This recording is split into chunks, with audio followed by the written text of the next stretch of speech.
Assalamualaikum warahmatullahi wabarakatuh.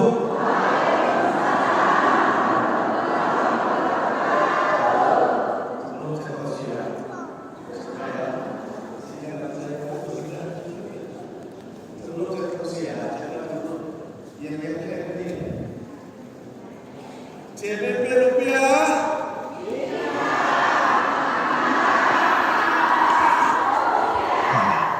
Masa Pak Kepala aja yang segar sekali kelihatannya ini. Ulang lagi sekali deh.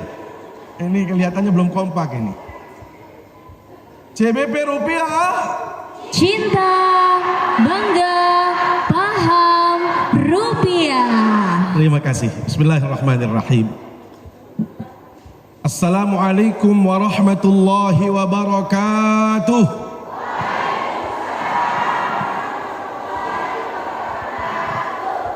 Alhamdulillah wassalatu wassalamu ala Rasulillah wa ala alihi wa sahbihi wa man walah. La haula wa la quwata illa billah. Amma ba'du.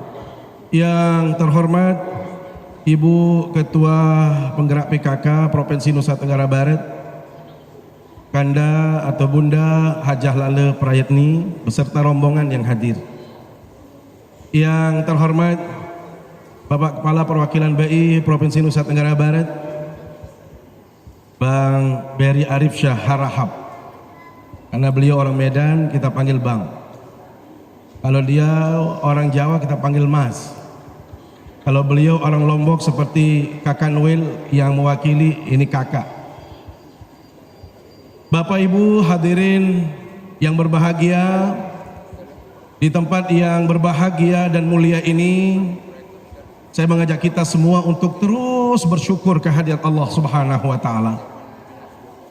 Karena di siang hari ini kita bisa hadir, bersilaturahim, berjumpa, dan kita melakukan satu kegiatan yang sangat baik di bulan Ramadan, sosialisasi yang terkait bagaimana cara kita berkah menggunakan uang rupiah, termasuk bagaimana kita cinta rupiah. Mudah-mudahan kegiatan ini akan menjadi berkah bagi kita semua, dan mudah-mudahan ibadah puasa yang kita lakukan pada saat ini akan diterima di sisi Allah Subhanahu wa taala. Amin ya rabbal alamin. Salawat serta salam selalu kita sampaikan ke hadapan baginda Rasulullah sallallahu alaihi wasallam. Beliau adalah panutan kita, teladan kita dalam semua sisi kehidupan.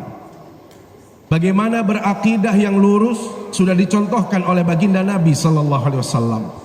Bagaimana ibadah yang tulus, bagaimana bermuamalah, bertransaksi, termasuk bagaimana menjalani kehidupan ini dengan baik dan juga bersahaja, itu sudah dicontohkan oleh baginda Rasulullah sallallahu alaihi wasallam. Bila mana kita meneladani beliau, maka insya Allah kita semua akan mendapatkan syafaatnya di hari kiamat kelak. Bapak Ibu yang dimuliakan Allah Subhanahu wa taala, sebagaimana yang kita ketahui di dalam surat Al-Baqarah ayat 183, Allah Subhanahu wa taala menjelaskan tentang kewajiban berpuasa. Ya ayyuhalladzina amanu kutiba alaikumus shiyam kama kutiba alal ladzina min qablikum la'allakum tattaqun. Wahai orang-orang beriman, diwajibkan kepada kamu atau kita semua untuk melaksanakan ibadah puasa sebagaimana diwajibkan kepada umat atau generasi sebelum kita. La'allakum tattaqun, agar kita semua bertakwa. Saya ingin menggarisbawahi kata-kata la'allakum tattaqun. Semoga kita ini bertakwa. Bapak Ibu, takwa ini adalah menjadi tujuan semua ibadah yang dilakukan dalam Islam. Ingat, bukan hanya puasa, tetapi apakah ibadah itu mahdhah atau istilah lain ibadah yang sudah ditentukan tata cara bilangan waktunya oleh Allah. Salat, puasa, zakat, haji, itu semuanya tujuannya adalah membentuk ketakwaan. Dalam konteks puasa Allah katakan la'allakum tattaqun. Dalam konteks kita salat dan bersedekah atau berzakat, di awal surat Al-Baqarah Allah Subhanahu wa taala berfirman, "Dzalikal kitabu la raiba fihi hudal lil muttaqin." Petunjuk bagi mereka yang bertakwa. Siapa mereka yang bertakwa Bapak Ibu? Alladzina yu'minuna bil ghaib wa yuqimunas shalah wa mimma razaqnahum yunfiqun. Ternyata mereka yang beriman kepada Allah, mendirikan salat, mengeluarkan harta di jalan Allah, itulah orang yang bertakwa. Dalam konteks yang lebih luas Bapak Ibu, dalam konteks ibadah sosial atau yang kita kenal dengan ibadah ghairul mahdhah, ternyata semua yang kita lakukan saat ini muaranya satu, yaitu bagaimana kita menjadi pribadi yang takwa. Lihat nanti di dalam surah Al-Quran, surat Ali Imran ayat 134. Allah berfirman apa? Wasari'u ila magfiratin min rabbikum wa jannatin 'arduha as-samawati wal ardu 'iddat lil muttaqin. Surga yang disiapkan kepada mereka yang bertakwa. Pertanyaannya, Allah jelaskan, apa itu orang yang bertakwa? Alladzina yunfiquna fis sarra, mereka yang berbagi dalam hidupnya, baik dalam keadaan sempit maupun lapang. Wal kadhiminal ghaidh, menahan amarah. Alladzina yunfiquna fis sarra wad dharra wal kadhiminal ghaidh wal 'afina 'anil nas, memaafkan sesama dalam hidup ini dan lain sebagainya. Bapak Ibu, itu adalah tujuan daripada ibadah-ibadah sosial yang kita lakukan. Maka subhanallah, semua ibadah intinya adalah menggapai ketakwaan. Pertanyaannya Bapak Ibu, apa itu takwa? Sering kita tanya, apa sih takwa? Jangan-jangan kita salah langkah juga, salah memahami takwa. Karena mohon maaf Pak Kepala, baju saja sekarang banyak namanya baju takwa. Ya Bu Gubernur ya, baju takwa. Apalagi tahu juga takwa. Tapi jangan salah diplesetin Pak ya. Ini konon di seberang sana memaknai takwa itu takut istri tua. Ini keliru itu. Ya. Hadirin rahmat Allah Subhanahu wa taala, takwa kalau kita mau mengambil arti yang paling luas dari semua definisi-definisi yang disampaikan oleh para ulama, takwa itu adalah imtithalul awamir wajtinabun nawahi. Takwa adalah bagaimana kita menghadirkan semua perintah Allah secara total dalam kehidupan kita. Dari yang kecil, dari yang berat, yang ringan, semua perintah Allah kita lakukan dengan baik. Di sisi yang lain Bapak Ibu, takwa itu adalah menjauhi semua larangan-larangan Allah. Jadi apapun bentuk larangan, sesuatu yang tidak boleh dalam hidup ini, maka kita tinggalkan. Inilah yang disebut dengan takwa. Maka pantas kiranya Bapak Ibu ya, posisi seseorang di hadapan Allah tidak dinilai dari status sosial, mohon maaf, tidak dinilai dari kekayaan, tidak dinilai dari jabatan, tetapi apa yang menjadi standar kemuliaan kita di hadapan Allah. Semua kita memiliki kesempatan yang sama. Inna akramakum indallahi atqakum, sesungguhnya orang yang paling mulia di antara kita di sisi Allah, mereka-mereka yang paling bertakwa di antara kita semua. Maka inilah yang harus kita bentuk dalam kehidupan kita. Ini adalah bagaimana kita menjadi pribadi yang takwa. Ini kalau ibu-ibu yang senang lagunya Bang Roma itu, ada yang masih ingat lagunya Bang Roma? Derajat manusia di sisi Tuhannya bukan karena hartanya. Derajat manusia di sisi Tuhannya hanya karena takwanya. Dari itu bertakwalah dalam hidup yang tak punya. Dari itu bertakwalah dalam hidup yang berharta.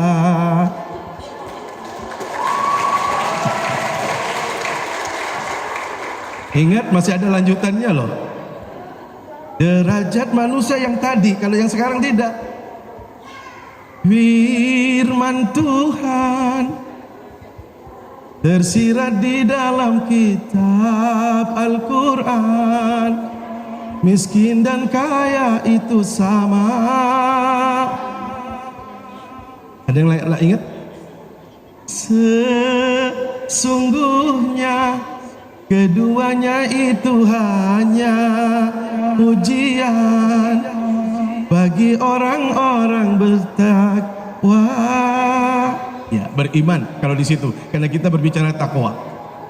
Bapak Ibu yang dimuliakan Allah Subhanahu wa taala, karena itu untuk mencapai takwa itu tidak mudah. Seperangkat ibadah yang terus kita lakukan, belum lagi ujian, cobaan itu banyak sekali. Apalagi dalam kehidupan rumah tangga ada ujian, kehidupan di masyarakat ada ujian. Bu, kira-kira kalau bapaknya nih ngasih uang banyak, senang apa tidak? Ngasih uang segepok nih. Masya Allah, ibu-ibu apalagi senang luar biasa. Kadang-kadang bapak nggak perlu kopi pun nanya, Pak mau kopi lagi? Kenapa? Karena dia sedang senang. Ibu bapak yang dimuliakan Allah SWT, ketahuilah, setiap kita ini pasti melewati yang namanya ujian. Apalagi suami kita, mohon maaf ibu-ibu, karena ini banyak ibu-ibu. Kan tidak semua yang mendapatkan income itu bulanan sifatnya. Ya, ada yang memang di kantoran dan lain sebagainya itu. Tapi ada di antara kita yang wira swasta. Hati-hati Bapak Ibu yang dimuliakan Allah SWT. Di saat Bapak Ibu mendapatkan uang, terutama ibu-ibu menerima uang dari suami, jangan melihat nominalnya saja. Makanya tadi saya buka dengan bagaimana pribadi Rasul Sallallahu Alaihi Wasallam. Bapak Ibu, Rasul itu dikenal sebagai orang yang sangat sederhana sekali. Kalau ada orang mengatakan Rasul itu kaya, itu keliru, mohon maaf. Rasul itu memiliki segalanya, mohon maaf, itu keliru. Kenapa? Beliau memberikan contoh dalam hidup ini. Kalau beliau minta apapun di hadapan Allah pasti diberikan. Tetapi beliau ingin mencontohkan kepada kita, memberikan keteladanan. Bagaimana dalam kesederhanaan kita bisa beribadah. Bagaimana dalam kesederhanaan kita bisa menjadi orang baik. Bapak Ibu, pernah suatu ketika Sayyidina Umar Ibn Khattab masuk ke dalam rumah beliau. Begitu duduk Sayyidina Umar Ibn Khattab, nangis Sayyidina Umar Ibn Khattab. Sampai-sampai baginda Nabi khawatir, ada apa dengan Sayyidina Umar? Kenapa beliau menangis? Maka apa kata beliau? Ma yubkika ya Umar, kenapa engkau menangis? Apa jawab baginda Nabi Umar Ibn Khattab? Ya Rasulullah, bagaimana saya tidak menangis? Ada orang yang predikatnya Nabi, bahkan Nabi penghulu daripada Nabi. Di samping itu dia kepala negara. Tetapi ada orang yang menjabat sebagai kepala negara, Nabi, Nabinya pun sebagai pemimpin para Nabi, hidupnya sangat sederhana sekali. Bayangkan Bapak Ibu, tikar yang digunakan oleh baginda Nabi tidur, itu kelihatan sekali guratan sobekan daripada tikar itu. Saya nggak tahu di sini ibu-ibu ada yang masih menyimpan tikar yang sobek nggak? Ada yang masih tidur dengan tikar yang masih sobek? Saya pikir tidak ada. Baginda Nabi itu tidur dengan alas tikar yang sobek. Sampai-sampai Sayyidina Umar buka lemarinya, itu kosong, tidak ada apa-apa. Apa sabda baginda Nabi SAW kepada Sayyidina Umar? Wahai Sayyidina Umar, inilah bedanya kita dengan mereka orang-orang non-muslim. Mereka itu diberikan kemuliaan, diberikan kenikmatan lebih dahulu di dunia, sedangkan kita ditangguhkan oleh Allah, kenikmatan itu akan kita raih di akhirat kelak. Maka hamdalillah, di dalam menyikapi kehidupan yang seperti ini hati-hati. Jangan sampai hanya kita sayang suami di saat dia memberi uang yang banyak. Giliran suami memasih yang banyak disayang, bahkan dipeluk, dicium. Giliran sekedik, mohon maaf, nyebeng doang. Bu, piaat kopi kembel. Kopi apa mata menolak. Mohon maaf, hati-hati. Istri yang salihah tidak akan berbuat seperti itu apapun kondisi suaminya. Karena itu yang paling penting saat ini, ketakwaan kita kepada Allah Subhanahu wa taala dalam segala sisi, termasuk bagaimana kita berinteraksi, bagaimana kita menjalani kehidupan ini, itu akan menjadi jalan untuk menuju ketakwaan. Ketahuilah hamba Allah, Rasul sallallahu alaihi wasallam memberikan penegasan. Ada 3 jalan untuk menuju kebahagiaan. Salasun munjiat, kata Rasul sallallahu alaihi wasallam. Ibu-ibu, kalau kita ingin bahagia dalam hidup ini, senang di dalam menjalani hidup ini, amalkan 3 perkara, kata Rasul. Apa itu? Yang pertama adalah khasyatullahi fis sirri wal alan. Takut kita kepada Allah dalam semua situasi. Apakah kita dalam keadaan sendirian atau kita dalam keadaan bersama-sama dengan banyak orang, kita harus menunjukkan rasa takut kepada Allah. Termasuk orang yang takut ini, mohon maaf Bapak Ibu, terutama Ramadannya jalan dengan baik, tidak ada yang bolong-bolong. Tarawihnya, mohon maaf, saya mau tanya bagaimana tarawihnya ibu-ibu sampai detik ini? Lancar semua? Baik semua? Hati-hati, jangan sampai baiknya di awal saja. Seringkali kita melihat masjid, Pak Kepala, konon di awal-awal sholat tarawih itu masjidnya membeludak sekali, sampai-sampai saf saja sulit untuk mendapatkan saf. Ternyata begitu 5 ke atas itu sudah mulai satu itu sudah hilang. Yang rajin kemarin sudah berkurang. Kemana mereka banyak? Lebih banyak ke mall, lebih banyak ke pusat-pusat perbelanjaan. Makanya alhamdulillah teman-teman BI hadir di sini, Bapak Ibu yang dimuliakan Allah SWT. Sebenarnya mereka ingin berbagi kebahagiaan. Apa itu? Kalau kita ingin berbahagia dalam kehidupan ini, ada tips-tips yang akan dijelaskan oleh yang tadi sudah dijelaskan, dan juga tips ala Rasulullah SAW. Karena itu yang pertama, kalau kita ingin bahagia, benar-benar hadirkan bahwasanya kita benar-benar takut kepada Allah dalam situasi apapun. Yang kedua Bapak Ibu, al-adlu fir ridha wal ghadab. Rahasia untuk kita bahagia adalah selalu berbuat baik kepada siapapun. Jangan menebar permusuhan, jangan membuat tembok satu sama lainnya, tetapi mari kita bangun jembatan dalam hidup ini. Kita akan merasa nyaman, tenang. Bila mana ada orang yang tidak baik sama kita, kita tunjukkan kebaikan. Bila mana orang mungkin memaki kita, tetapi kita terus menghadirkan senyum. Bapak Ibu hati-hati loh.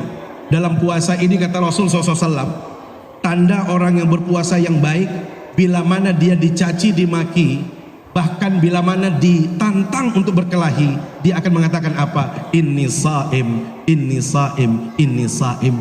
Saya ini berpuasa, saya ini berpuasa. Tapi hati-hati jangan bilang besok lebaran ya, kita jumpa lebaran. Wah jangan, itu namanya sudah buat timeline khusus untuk membalas, itu tidak boleh. Orang yang takwa tadi adalah selalu menghadirkan nilai kebaikan. Jadi ini yang kedua resep bahagia Bapak Ibu. Yang kedua itu adalah selalu menebar kebaikan, selalu menunjukkan kebaikan dengan siapapun juga. Dan yang paling penting lagi yang ketiga, dari hadis Nabi SAW tadi Bapak Ibu, yang ketiga adalah apa? Yang ketiga itu adalah al-qasdu fil ghina wal faqr. Hendaklah kita hidup yang hemat dalam semua situasi. Apakah kita dalam kondisi kaya atau miskin, hendaklah kita hemat. Maka Bapak Ibu yang dimuliakan Allah SWT, terutama ibu-ibu ya, karena ibu-ibu ini bendahara ya, yang bisa memanage keuangan itu adalah ibu-ibu. Jangan terlalu tergiur, apalagi kalau kita ini sekarang mainnya sudah pakai handphone semua. Mentang-mentang sekarang ini online, apalagi COD dan lain sebagainya. Saya punya teman Bapak Ibu, ibu-ibu giliran COD-nya nggak ada bapak-bapak. Woi terus. Dia tahu kapan datang ya yang ngantar COD itu. Di saat bapak sedang di rumah. Bayangkan, dia pura-pura pergi kemana-mana gitu. Gini, assalamualaikum COD, yang bayar siapa kira-kira?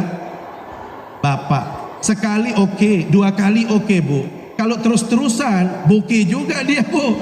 Ya, puyeng juga sebagai suami kalau begitu. Ini hati-hati. Jadi jangan terlalu tergiur. Maka menggunakan rupiah itu sesuai dengan kebutuhan. Apalagi ini bulan Ramadan. Bapak Ibu, ini terakhir yang ingin saya sampaikan. Syukuri bulan Ramadan ini dengan memperbanyak ibadah. Rugi rasanya ibu-ibu kalau hanya sekedar buat kolak saja kesehariannya. Ditanya buat kolak, ditanya lagi meriap, ditanya lagi tidur. Ya Allah, kapan baca Qur'annya Bu? Saya berikan contoh Imam Syafi'i. Imam Syafi'i itu orang yang paling sibuk, punya umat banyak, madhabnya besar. Ternyata beliau sebulan Ramadan itu mengkhatamkan 60 kali. Berarti dalam sehari beliau khatam 2 kali. Pertanyaannya, kenapa beliau sampai demikian cara ngajinya? Karena beliau sayang terhadap dirinya. Beliau bersyukur di hadapan Allah karena beliau berjumpa dengan bulan suci Ramadan. Maka pastikan Bapak Ibu ya, kita bersyukur bisa hadir berjumpa dengan bulan suci Ramadan. Dan pastikan semua kita melakukan yang terbaik di bulan Ramadan ini. Terakhir, saya ingin menyampaikan satu buah rap daripada The Massive yang sering saya sampaikan. Syukuri apa yang ada. Hidup adalah anugerah. Tetap jalani hidup ini, melakukan yang terbaik. Terima kasih. Assalamualaikum warahmatullahi wabarakatuh. Luar biasa sekali. Waalaikumsalam warahmatullahi wabarakatuh.